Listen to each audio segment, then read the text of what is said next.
ታሪክ ይፋረዳቸዋል። የአርሲውን ጭፍጨፋም በአስቸኳይ አቁሙ ሲሉ አቡነ ማትያስ ወደ 4 ኪሎ ከባድ ማሳሰቢያ ልከዋል። የአርሲው ጭፍጨፋ ቁጣን ቀስቅሷል። እስካሁን ድረስ 45 የሚሆኑ ሰዎች የተገደሉ ሲሆን በሺዎች የሚቆጠሩ ደግሞ ተፈናቅለዋል። በዚህ ጥቃት በርካቶች ቢገደሉ የክልሉ መንግስት ግን ስለዚህ ጥቃት ምንም እንዳልሰማ መልስ ሰጥቷል። ጉዳዩን በተመለከተ ያዝነውን ዘገባ በስፋት እናስደምጣችኋለን። ጦርነቱ ፈነዳ። የሚሳኤል ማዕበል ተከፈተ። ኢራን እንዳለችው የሲኦል በሮች ለአሜሪካ ወታደሮች ተከፈቱ። ኢራን ሌሊቱን የድሮንና ሚሳኤል ማዕበል አሜሪካ ላይ አስንፋለች። በተመሳሳይ አሜሪካ መጠነ ሰፊ ጥቃት ኢራን ላይ ፈጽማለች። በዚህ የጦርነት ቀጠና አሱሳ የተሰኘችው የኢትዮጵያ መርከብ በሆርሙዝ ወሽመጥ አስደንጋጭ ክስተት እንዳጋጠማትም ታውቋል። ዝርዝሩን በስፋት እናስደምጣቸዋለን። የፓርቲው አባላት ምርጫውን ቢያሸንፉ እንኳን ወደ ፓርላማ እንዳይገቡ ትብብሩ አስጠነቀቀ። አምኖና ፈቅዶ የተሳተፈበትን ምርጫ የጨረባ ምርጫ ሲል ያጣጣለው ትብብር ለኢትዮጵያ አባላቱ ቢመረጡ እንኳን በጥምረቱ ስም ወደ ምክር ቤት እንዳይገቡ ማስጠንቀቁ መነጋገሪያ ሆኗል። እናስደምጣቸዋለን። የሩሲያ ጦር በተቆጣጠረው የዩክሬን ግዛት መጠነ ሰፊ የድሮን ድብደባ ተፈጸመ።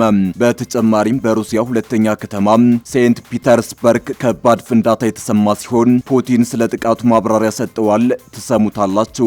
አክብሮታዊ ሰላምታችን በያላችሁበት የዓለም ዳርቻ ይድረሳችሁ። የተወደዳችሁ የአንዳፍታ ሚዲያ ቤተሰቦች ከአንዳፍታ ለአሁኑ መደመጥ አለባቸው ያልናቸውን ዜናዎች ወደ እናንተ የምናደርስበት ሰዓት ላይ ተገኝተናል። አብራችሁን ትቆዩት ዘንድ ግብዣችን ነው። በ5.9 ሚሊዮን ብር ሙሉ ክፍያ ባለ 2 መኝታ የቦሌ ጎረቤት በሆነችው ጃክሮስ ላይ ኮምፓውንድ አፓርትመንት ቤቶችን ከሸዋሪ ሊስቴት 25% ቅናሽ የተደረገላቸውን ቤቶች በካሬ በ63000 ብር ብቻ። ድርጅታችን ሸዋሪ ሊስቴት የሸዋ ሾፒንግ ሴንተር እህት ኩባንያ ሲሆን ባለፉት 2 ዓመታት ከ100 በላይ ቤቶችን አስረክበናል። አሁን ደግሞ ከ10% ቅድመ ክፍያ ጀምሮ ለሚከፍሉ በካሬ በ83000 ብር ብቻ ባለ 2 መኝታ በ790000 ብር ቅድመ ክፍያ ብቻና በ7.9 ሚሊዮን ሙሉ ክፍያ ባለ 3 መኝታ በ1.1 ሚሊዮን ቅድመ ክፍያና በ11 ሚሊዮን ሙሉ ክፍያ ይግዙ። ይህ ቤት ዋጋ ለ10 ቤቶች ብቻ ስለሆነ ይደውሉ። ታሪክ ይፋረዳቸዋል። የአርሲውን ጭፍጨፋ በአስቸኳይ አቁሙ ሲሉ አቡነ ማትያስ ወደ 4 ኪሎ ከባድ ማሳሰቢያ ልከዋል። የአርሲው ጭፍጨፋ ቁጣን ቀስቅሷል። እስካሁን ድረስ 45 የሚሆኑ ሰዎች የተገደሉ ሲሆን በሺዎች የሚቆጠሩ ደግሞ ተፈናቅለዋል። በዚህ ጥቃት በርካቶች ቢገደሉ የክልሉ መንግስት ግን ስለዚህ ጥቃት ምንም እንዳልሰማ መልስ ሰጥቷል። ጠቅላይ ሚኒስትር አብይ አህመድ በበሻሻ የምርጫ ጣቢያ በሰፊ የነጥብ ልዩነት ማሸነፋቸው በተሰማለት በአርሲ የተፈጸመው ጥቃት አስደንጋጭም ሰቅጣጭም ነው። ይህን ሰቅጣጭ ጥቃት ግን የክልሉ መንግስት እስካሁን አላየሁም አልሰማሁም እያለ ነው። ቢቢሲ አፋን ኦሮሞ የአርሲ ዞን ኮሚኒኬሽን ጽህፈት ቤት ኃላፊ የሆኑትን አቶ ሶሪ ወጊን ስለተፈጸመው ጥቃት ማክሰኞ አመሻሽ ላይ ላቀረበላቸው ጥያቄ እስካሁን የደረሰን መረጃ የለም፣ እናጣራለን የሚል ምላሽ ሰጠዋል። ጥቃቱ ከተፈጸመባቸው አካባቢዎች አንዱ የሆነው የሆንቆሎ ዋቢ ወረዳ አስተዳዳሪ ሐሰን መሐመድም ሰዎች ስለሞቱበትና ንብረት ስለወደመበት ክስተት መረጃ የለንም የሚል ምላሽ ሰጠዋል። ከጥቃቱ ጋር ስሙ እየተነሳ ያለው የኦሮሞ ነጻነት ሰራዊት በሰሜን አሜሪካ የሚገኙት የቡድኑ ቃል አቀባይ መሆናቸውን የሚገልጹት ጅሬኛ አያና ምላሽ እንዲሰጡ ቢቢሲ በጽሁፍ መልእክት ጥያቄ ያቀረበ ቢሆንም ዘገባው እስከወጣበት ጊዜ መልስ አልሰጡም። የመንግስት አካላት ይህን መጠነ ሰፊ ጥቃት አልሰማንም ሲሉ የምስራቅ አርሲ ሀገረ ስብከት ዋና ስራ አስኪያጅ ሊቀ ትጉሃን ቀሲስ ከፍ ያለው ሽጉጤ ግን ከመንግስት አካላት በተለየ መልኩ አስደንጋጭ መልስ ነው ለቢቢሲ የሰጡት። ዋና ስራ አስኪያጁ ምናልባትም ምርጫውን ለማደናቀፍ የተፈጠረ ትንሽ አለመግባባት ሊሆን ይችላል የሚል መልስ ሰጠዋል። እርሳቸው አለመግባባት ይበሉት እንጂ የአካባቢው ነዋሪዎች ግን መውጫ መግቢያ ተዘግቶባቸው መጠነ ሰፊ ጥቃት እንደተከፈተባቸው ያረጋግጣሉ። እዚህ አካባቢ ትንሽ እርስ በርስ አለመተማመን አለ በማለት ግድያዎች እየተፈጸሙ መሆናቸውን ስራ አስኪያጁ አቃለው ገልጸውታል። ሰኞ ግንቦት 24 ቀን 2018 ዓ.ም በዞኑ የተለያዩ አካባቢዎች ምርጫ መካሄዱን በማስታወስ በእነዚህ አካባቢዎች እርስ በርስ መጨራረስ የተደረሰው ምርጫውን ለማደናቀፍ ይሁን ወይንም ሌላ ምክንያት ስለመኖሩ አለመታወቁን አክለዋል። በዚህ አስደንጋጭ ጥቃት ዙሪያ ዛሬ ማለዳ ላይ መግለጫ ያወጡት አቡነ ማትያስ በበኩላቸው ታሪክ ይፋረዳቸዋል ሲሉ ለመንግስት ማስጠንቀቂያ አስተላልፈዋል። አቡነ ማትያስ በአርሲ ሀገረ ስብከት በአሰኮ፣ በሽርካ፣ በሆንቆሎ፣ በዋቤና በሙኒሳ ወረዳዎች በተፈጸሙ ጥቃቶች በመንፈስ ቅዱስ ልጆቻችንና በቅድስት ቤተክርስቲያን ላይ ስለደረሰ በደረሰው አሰቃቂ ጥቃት የሰማነው በተሰበረ ልብ ነው ብለዋል። በጥቃቱ በርካታ ምዕመናን በግፍ መሰዋታቸውና በመቶዎች የሚቆጠሩ ወገኖቻችን ከቀያቸው መፈናቀላቸው ቤተክርስቲያናችንን በእጅጉ ያሳዘነ ክስተት ነው ያሉት ፓትርያርኩ በአርሲ ምድር በተደጋጋሚ የሚስተዋለው በደልና ግፍ በሁላችን ልቦና ውስጥ እስከ መቼ የሚል የቁጭትና የሐዘን ጥያቄን ፈጥሯል ብለዋል። ፓትርያርክ አቡነ ማትያስ የእምነት ነጻነት ተደፍሮ 100 ዓመታት ያስቆጠረው የጠላታ ቅዱስ ገብርኤል ቤተክርስቲያን መቃጠሉን እንዲሁም የካራ ኩፍቴና መድኃኔዓለም ቤተክርስቲያን መዘረፉን በመልእክታቸው ላይ አመልክተዋል። ቤተክርስቲያኗ በምድራዊ መከራ ውስጥ ያሉትን ምዕመናን በምታጽናናበት በዚህ ወቅት ራሷ በፈተና ውስጥ ሆና መቸገሯን የጠቀሱት ፓትርያርኩ በአርሲ ውስጥ በተደጋጋሚ የሚፈጸመው ጥቃት ከመቆም ይልቅ እየተባባሰ መምጣቱን በመግለጽ የሚመለከታቸው አካላት ኃላፊነታቸውን እንዲወጡ ጥሪ አቅርበዋል። ይህ መከራ እያበቃ ሳይሆን እየሰፋ በመምጣቱ የዜጎችን ደህንነት የመጠበቅና ሰላምን የማስፈን አደራ የተጣለባቸው የጸጥታ አካላትና ኃላፊዎች ይህንን የጥቃት ሰንሰለት በማስቆምና ወንጀለኞችን ለሕግ በማቅረብ ከታሪክ ባለዕዳነት ትድኑ ዘንድ በቤተክርስቲያናችን ስም አበክረን እናሳስባለን ብለዋል። ጦርነቱ ፈነዳ። የሚሳኤል ማዕበል ተከፈተ። ኢራን እንዳለችው የሲኦል በሮች ለአሜሪካ ወታደሮች ተከፈቱ። ኢራን ሌሊቱን የድሮንና ሚሳኤል ማዕበል አሜሪካ ላይ አዝንባለች። በተመሳሳይ አሜሪካ መጠነ ሰፊ ጥቃት ኢራን ላይ ፈጽማለች። በዚህ የጦርነት ቀጠና አሱሳ የተሰኘችው የኢትዮጵያ መርከብ በሆርሙዝ ወሽመጥ አስደንጋጭ ክስተት እንዳጋጠማትም ታውቋል። አሜሪካና ኢራን እየተታኮሱ ነው። የጦርነቱን ማዕበል ጀምረውታል። የአሜሪካ ማዕከላዊ እዝ ሴንቲኮም በሆርሙዝ ወሽመጥና በቄሸም ደሴት ላይ ኢራን ወደ መካከለኛው ምስራቅ ሀገራት ልትፈጽም የነበረውን የጥቃት ሙከራ ተከትሎ ጥቃት መሰንዘሩን አስታውቋል። ኢራን ወደ ኩዌት 2 ሚሳኤሎችን ማስወንጨፏን፣ ነገር ግን የታለመላቸውን ስፍራ ሳይደርሱ መውደቃቸውን እንዲሁም 3 ወደ ባህሬን የተወነጨፉት ደግሞ በአየር ላይ እንዲከሽፉ መደረጋቸውን ገልጿል። የኢራን አብዮታዊ ዘብ በበኩሉ በቄሸም ደሴት በሚገኝ የግንኙነት ማማ ላይ ለተፈጸመ ጥቃት በሰጠው ምላሽ በቀጠናው የሚገኙ የአሜሪካ የጦር ሰፈሮችንና ሄሊኮፕተሮችን ማጥቃቱን በሀገሪቱ መገናኛ ብዙሃን በኩል አስታውቋል። ሴንቴኮም በቄሸም ደሴት ላይ የተፈጸመው ጥቃት የኢራን ጦር የምድር መቆጣጠሪያ ጣቢያ ኢራን በቀጠናው ውሃዎች ላይ የማለፍ መብት ያላቸው ሰላማዊ ባህርተኞች ላይ የተኮሰቻቸውን 3 ድሮኖች መጥቶ መጣሉን አስታውቋል። አብዮታዊ ዘቡ የሆርሙዝ ወሽመጥን ደህንነት ማወክ ጠባጫሪውን የአሜሪካ ጦር ከባድ ዋጋ ያስከፍለዋል ሲል በመግለጫው ላይ አስታውቋል። ኢራን በተደጋጋሚ የሚሳኤል ጦር ሰፈሮች በሚገኙባቸው ባህሬንና ኩዌት ላይ ጥቃቶችን ፈጽማለች። ቀደም ሲል ሴንቲኮም አሜሪካ የጣለችውን እገዳ ተከትሎ ወደ ኢራን እየቀዘፈ የነበረ ነዳጅ ጫኝ መርከብን ማጥቃቱንና እንዳይንቀሳቀስ ማድረጉን አስታውቋል። የአሜሪካ አየር ኃይል የቦትስዋናን ሰንደቅ ዓላማ የሰቀለ ነዳጅ ጫኝ መርከብ በተደጋጋሚ የተሰጠውን ማስጠንቀቂያ ችላ ማለቱን ተከትሎ በሞተሩ ላይ ጥቃት መፈጸሙን ተገልጿል።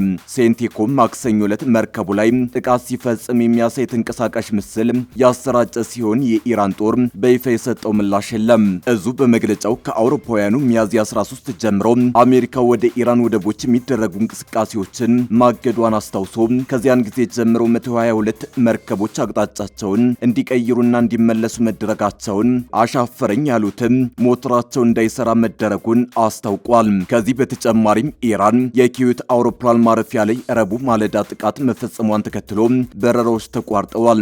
የኩዌት መከላከያ ቃል አቀባይ ብርጋዴር ጀነራል ሳዑድ አብዱልአዚዝ አል ኦታኢቢ በርካታ ጥቃት ፈጻሚ ድሮኖች የኩዌት ዓለም አቀፍ አውሮፕላን ማረፊያ የመንገደኞች ማስተናገጃን ኢላማ ማድረጋቸውን ጠቅሰዋል። በጥቃቱ የመንገደኞች ማስተናገጃው ክፉኛ መጎዳቱን የገለጹ ሲሆን በርካታ ሰዎችን አቁስሏል ብለዋል። የአውሮፕላን ማረፊያው በኢራን ጦርነት ምክንያት ተዘግቶ ከቆየ በኋላ ለአገልግሎት ክፍት የሆነው ከ2 ቀናት በፊት ግንቦት 24 ቀን 2018 ዓ.ም ነበር። ባለፈው ሳምንት ማክሰኞ የአሜሪካ ጦር ኢራን በኩዌትና በባህሬን ላይ ጥቃት መፈጸሟን ጠቅሶ በወታደራዊ ተቋማት ላይ ያጸፋ ምላሽ ድብደባ ማካሄዱን አስታውቋል። አሜሪካ ጦር አክሎም በኩዌት የሚገኙ የጦር ሰፈሮችን ኢላማ ያደረጉ በርካታ ድሮኖች መትተን ጥለናል ሲል አስታውቋል። የኢራን ፈጥኖ ድራሽ አብዮታዊ ዘብ በባህር ባህሪን የሚገኝ የአሜሪካ የባህር ኃይል ዋና ማዘዣና ኩዌትን በስም ሳይጠቅስ ሌላ ሀገር ላይ ጥቃት መፈጸሙን ገልጿል። አክሎም ጥቃቱን የፈጸመው የአሜሪካ ጦር የጣለውን እገዳ ለማለፍ እየተንቀሳቀሰች የነበረች ነዳጅ ጫኝ መርከብ ሞተር ላይ ጥቃት መፈጸሙን ተከትሎ መሆኑን ጠቅሷል። የፓርቲው አባላት ምርጫውን ቢያሸንፉ እንኳን ወደ ፓርላማ እንዳይገቡ ትብብሩ አስጠነቀቀ። አምኖና ፈቅዶ የተሳተፈበትን ምርጫ የጨረባ ምርጫ ሲል ያጣጣለው ትብብር ለኢትዮጵያ አባላቱ ቢመረጡም እንኳን በጥምረቱ ስም ወደ ምክር ቤት እንዳይገቡ ማስጠንቀቁ መነጋገሪያ ሆኗል። ከትናንት በስቲያ የተከናወነውን 7ኛውን ጠቅላላ ሀገራዊ ምርጫ ተከትሎ ትብብር ለኢትዮጵያ አንድነት የተሰኘው የፖለቲካ ፓርቲዎች ጥምረት ባወጣው መግለጫ የዘንድሮ ምርጫ ዲሞክራሲን አያዋልድም መፍትሄም አይፈይድም ሲል በጽኑ ወቅሷል። ጥምረቱ ዛሬ ባወጣው መግለጫ ውጤቱ ምንም ይሁን ምን ማንኛውም እጩ በትብብሩ ስም ወደ ምክር ቤት ቢገባ ፍጹም ተቀባይነት እንደማይኖረው አስታውቋል። ፓርቲው የጨረባው ምርጫ ዲሞክራሲን አያዋልድም መፍትሄ አይፈይድም በሚል ባወጣው በዚህ ወቅታዊ መግለጫው ወደ ምርጫው የገባው መሰረታዊ የሀገር ችግሮችን በንግግር በድርድርና በጥልቅ ውይይት መፈታት እንዳለባቸው በማመንና ከውጭ ሆኖ ተባለ ከማለት በተጨባጭ ነውሩን ለማጋለጥ እንደነበር አስታውቋል። ይሁን እንጂ አጠቃላይ የምርጫው ሂደት ከነ ግዙፍ እንከኑ ከኢህአዲጋዊ የጠርነፋ ውርስ ባህሪና የጥቅልል አባዜ ያልተላቀቀ በአይነቱም ሆነ በድርጊቱ በታሪክ ከሚታወቁት የጨረባ ምርጫዎች ያልተለየ መሆኑን ገሃድ ወጥቷል ሲል ከሷል። ትብብር ለኢትዮጵያ አንድነት በመግለጫው ላይ የምርጫውን ሂደትና ውጤት በተመለከተ ውጤቱና በሁሉም አካባቢዎች የተፈጸሙ ችግሮች ገና ተጠቃለው ያልመጡ ቢሆንም በሂደቱ ከቅድመ ምርጫ የምርጫ ዕለትና የምርጫ ማግስት ሆነን ስናየው ከነግዙፍ እንከኑ ከአሳሳቹ 90% የአስቻይነት ሪፖርትና ትንተና ከኢህአዲጋዊ የጠርነፋ ውርስ ባህሪ እና 99.9% የጥቅለላ አባዚና ጉምጅታ ያልተለቀቀ በአይነቱም ሆነ በድርጊቱ በታሪክ ከሚታወቁት የጨረባ ምርጫዎች ያልተለየ መሆኑ ገሃድ የወጣ ነው ሲል ጠንካራ ትችት ሰንዝሯል። አክሎም በቅርብ ታሪካችን እንዳየነው ይህ ልማድ በእንቅርት ላይ ጆሮ ደግፍ እጅግ የተወሳሰበውንም የሀገራችንን ችግር ከድጡ ወደ ማጡ ከመውሰድ የዘለለ ዲሞክራሲን አያዋልድም መፍትሄም አይፈይድም ብሏል። ይህም ሆኖ ፓርቲው በጠባቧ ቀዳዳ የቦርዱ ኃላፊዎችንና ውስን ድርጅቶች ላደረጉት ጥረት እውቅና እንደሚሰጥ የገለጸ ሲሆን አገዛዙ የህዝብን ድምፅ እስከሚያከብር ድረስ ትግሉን አጠናክሮ እንደሚቀጥልና በቅርቡ ህዝቡን ያሳተፈ ሰላማዊ ትግል ለማካሄድ የተሟላ መግለጫ እንደሚሰጥ አስታውቋል። ትብብሩ በመግለጫው ማጠቃለያ ላይ ለዲፕሎማቲክ ማህበረሰቡና ለዓለም አቀፍ ሚዲያዎች ጥሪ ያቀረበ ሲሆን አገዛዙ ከፖለቲካ ኃይሎች ጋር ድርድር እስኪቀመጥ ድረስ ምንም አይነት እውቅና የሚመስል መልእክት ከማስተላለፍ እንዲቆጠቡ በጥብቅ ጠይቋል።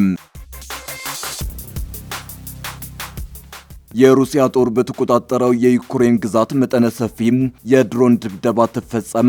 በተጨማሪም በሩሲያ ሁለተኛ ከተማ ሴንት ፒተርስበርግ ከባድ ፍንዳታ የተሰማ ሲሆን ፑቲን ስለ ጥቃቱ ማብራሪያ ሰጥተዋል። ሩሲያ በምትቆጣጠረው የዩክሬን ግዛት አውቶቡስ ላይ በተፈጸመ ጥቃት 7 ሰዎች መገደላቸውንና 11 መቁሰላቸውን ባለስልጣናት አስታውቀዋል። ክሬምሊን በዩክሬን ምስራቃዊ ዶኔትስክ ክልል የሾመቻቸው ዴኒስ ፑሽሊን ጥቃቱን ሞስኮ ወደ ክሬሚያ ሲምፌሮፖል ይጓዝ በነበረ አውቶቡስ ላይ ረቡዕ ማለዳ መድረሱን ገልጸዋል። በተያያዘ ዜና ረቡዕ ማለዳ በሴንት ፒተርስበርግ ግጭት የታየ ሲሆን የዩክሬን ፕሬዝዳንት ቮሎዲሚር ዜሌንስኪ የከተማው የነዳጅ ማከማቻ ላይ ጥቃት መፈጸማቸውን አረጋግጠዋል። ጥቃቱ የተፈጸመው ሩሲያ ዓለም አቀፉን የኢኮኖሚ ፎረም በምታዘጋጅበት ወቅት ነው። ሩሲያ ትናንት ማክሰኞ በዩክሬን ከተሞች ላይ በርካታ የድሮን ጥቃቶች ፈጽማ ህጻናትና ሴቶችን ጨምሮ ቢያንስ 22 ሰዎች ተገድለዋል። ፑሽሊን በድሮን ጥቃት በደረሰበት አውቶቡስ 7 ሰዎች መገደላቸውን ገልጸው ጉዳት የደረሰባቸው 11 ሰዎች የሕክምና ክትትል እየተደረገላቸው ነው ብለዋል። ዩክሬን በአውቶቡስ ላይ ስለተፈጸመው የድሮን ጥቃት እስካሁን ያለችው ነገር የለም። ሩሲያ ሌሊቱን ከዩክሬን የተነሱ 350 ድሮኖችን መታመጣሏን አስታውቃለች።